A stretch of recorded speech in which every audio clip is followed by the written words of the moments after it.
Halo teman-teman semuanya, kembali lagi bersama saya di channel TKJ Networkers. Di video kali ini saya akan menjelaskan materi tentang IP address dan MAC address. Nah, sebelum itu saya akan menjelaskan syarat-syarat terhubungnya komputer ke jaringan. Nah, ini harusnya saya bahas lebih awal di awal-awal video, tapi di awal-awal playlist, tapi saya lupa. Nah, jadi saya bahas sekarang. Nah, jadi ada dua nih. Yang pertama terhubung secara fisik dan secara logik. Nah, secara fisik itu terhubung kayak misalkan terhubung dengan kabel dengan perangkat-perangkat lainnya. Nah, itu fisik. Kalau misalkan terhubung secara logik itu e, di jaringan itu seperti misalnya IP address yang sama, misalkan begitu. Nah, di sini saya akan jelaskan dasar-dasarnya saja. Oke, yang pertama ada IP address. Sebelum itu saya akan jelasin dulu alamat logik di jaringan. Jadi, alamat logik jaringan adalah alamat yang bersifat logik, bukan fisik, dan bersifat unik. Jadi, tidak ada yang sama di jaringan. Terus memiliki fungsi sebagai identitas suatu perangkat agar data dapat dikirim sampai ke tujuan sebagaimana mestinya. Nah, di dalam jaringan ada dua jenis alamat. Yang pertama itu ada IP address, dan yang kedua itu ada MAC address. Oke, yang akan saya bahas pertama adalah IP address. Di video kali ini mungkin akan saya dibagi menjadi dua part. Oke, IP address. IP address merupakan singkatan dari Internet Protocol. Nah, IP ini adalah sebuah alamat logik di jaringan komputer yang bersifat unik, jadi nggak ada yang sama di dalam jaringan manapun. Kemudian bekerja di layer 3 atau network layer yang telah kita bahas sebelumnya, atau juga bekerja pada router. Nah, saat ini terdapat dua versi IP address, yaitu IPv6 dan IPv4. Nah, kebalik. Nah, mungkin akan di antara kalian yang bertanya, mengapa ada IPv6, kenapa nggak IPv4 saja? Ya mungkin karena biar lebih update gitu. Nah, penyebab utamanya adalah karena gini nih. IPv4 itu terdiri dari jumlah hostnya itu kalau nggak salah 2/32 yang sekitar 4 miliar IP address. Nah, yang dimana saat ini karena perkembangan zamannya semakin maju dan semakin modern, IP address itu makin tidak cukup populasi manusia saja 8 miliar kalau tidak salah. Nah, oleh karena itu dibuatlah IPv6 yang jumlahnya itu 2/128 yang dimana jumlah hostnya itu tak terhingga gitu, kurang lebih. Oke, di sini ada format IPv4. Di sini ada penjelasannya. Format IPv4 itu ditulis dalam dotted decimal format atau ditulis dalam desimal, kemudian dipisahkan oleh tanda titik.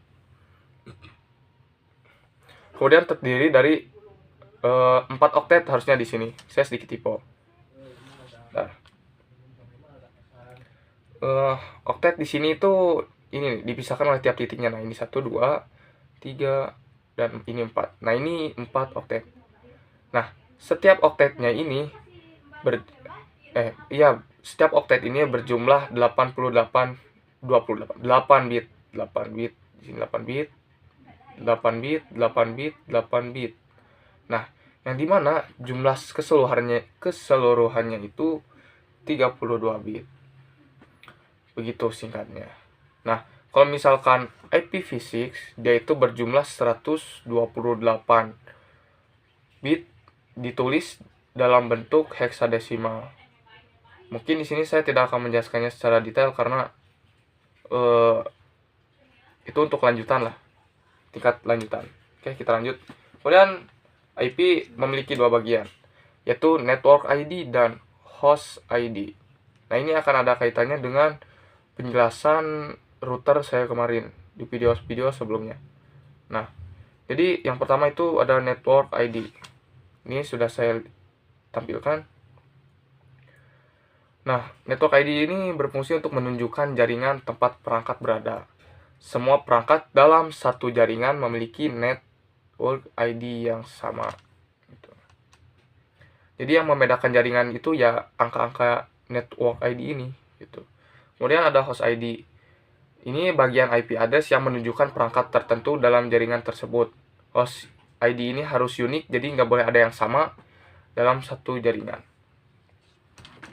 Jadi kalau misalkan di dalam satu jaringan itu ada 2 host, atau 3 lah contohnya, nah maka si network ID-nya ini akan sama 3 komputer tersebut, tapi host ID-nya ini akan berbeda. Mungkin ada yang 1, di sini ada yang titiknya 2, mungkin di sini ada yang titiknya 3 nanti. Begitu untuk bagian-bagian IP. Oke, kita lanjut. Nah, di dalam IPv4 juga dibagi menjadi beberapa kelas. Di sini secara keseluruhan. Nah, ada 5 kelas, diantaranya itu ada kelas A, B, C, D, dan E. Nah, untuk range-nya sendiri, kalian bisa lihat sendiri di sini. Nah, di sini saya hanya akan menjelaskan fungsinya saja, karena jika disebutkan satu-satu range dan subnet-nya mungkin membutuhkan waktu yang lama. Oke. Yang pertama, kelas A fungsinya itu untuk jaringan besar seperti internet. Kemudian kelas B fungsinya itu untuk jaringan besar menengah. Kelas C untuk jaringan kecil, biasanya digunakan di kelas-kelas atau di suatu perusahaan. Kemudian ada kelas D, fungsinya itu untuk multicast. Nah, multicast itu apa? Multicast itu kayak IP broadcast, tapi hanya untuk beberapa kelompok tertentu, jadi nggak semuanya gitu. Akan saya jelaskan mungkin di lain video agar mempersingkat waktu. Oke, untuk kelas E, fungsinya itu untuk kepentingan militer dan penelitian. Nah, untuk kegunaannya, IP itu dibagi menjadi 2. Ada IP public dan IP privat. Nah, yang pertama di sini ada IP privat.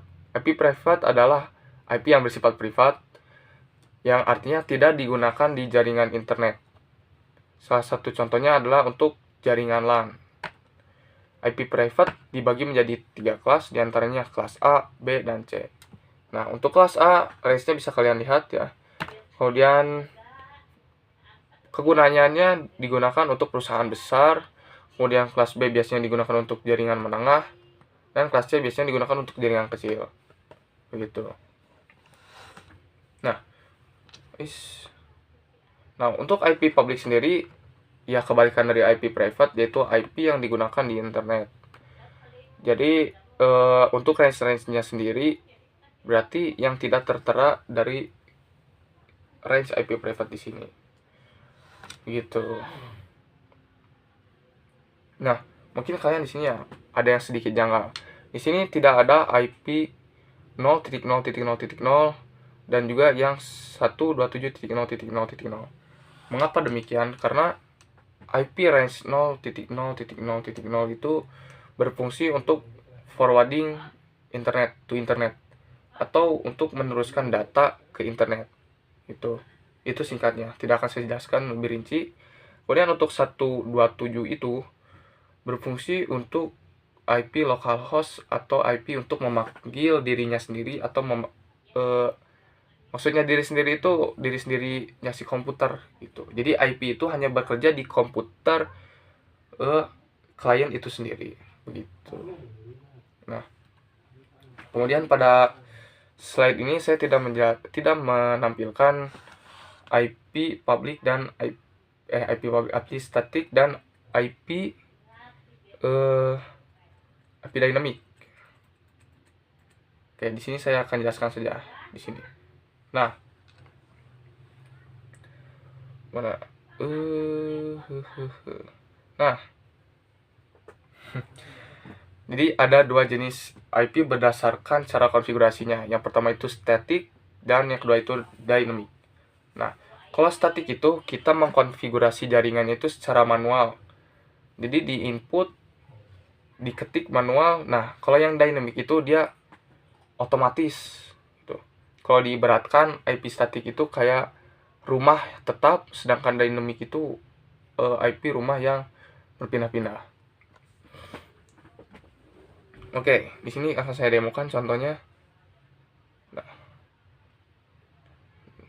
ini dari video yang saya kemarin. Nah, kalau di sini ada DHCP atau static.